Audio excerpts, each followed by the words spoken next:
Called "Be Careful What You Wish For." You might get Trump instead. So, you know what? I'm going to do a screen share because you just have to see this title. Can you guys see the title, or do I need to resize this? Trump is gutting fuel standards to the point where automakers are begging him to stop. I mean, did you ever think you would see that in a headline? Yes. Okay.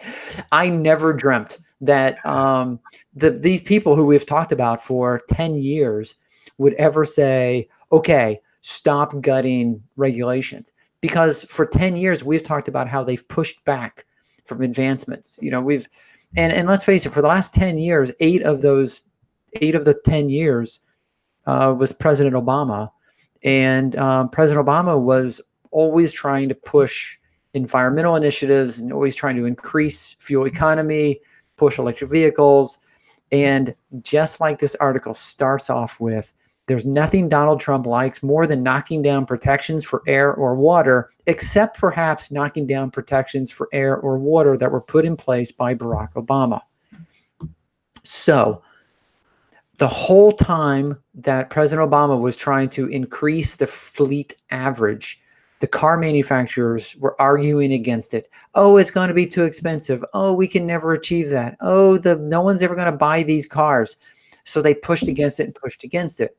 Lo and behold, 2 years ago, we get President Donald Trump, who's friendly to these lobbyists and the manufacturers. And they said, we need to curb these advancements in fleet average. And he said, consider it done. My guy, Scott Pruitt, is on it.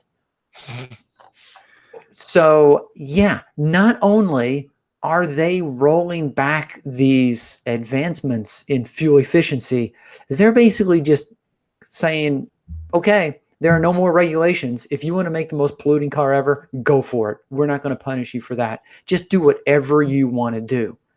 And now that has manufacturers freaking out, because not only will they have to have different cars for sale in California as the rest of the world, because the CARB states have certain regulations, but these manufacturers use, parts and synergies for international sales and international markets.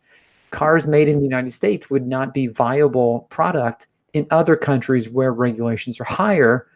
So they're actually creating more, or he's creating more of an issue for these manufacturers than they were ever looking for.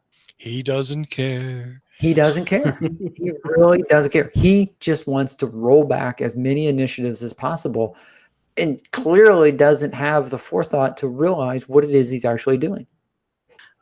Back when he was trying to pull out of the Paris Accord and did, they were complaining then too, because they had already set up all of their machinery and mechanisms to meet this. And now, as you're rolling it back, they can go cheaper, but they've already spent the money in the investments. They turn like a big oil tanker. They don't move very agilely, and so they don't move with great agility. And so now he's just throwing a wrench in their stuff, and then he's doing it again with this. And they're like, "Stop it! We had plans." Yeah. And then also, they can't then scapegoat the government and say, "Oh, we can't do the sports car you want because it's the environment." Now they have to admit, "Oh, our bean counters won't let us do it."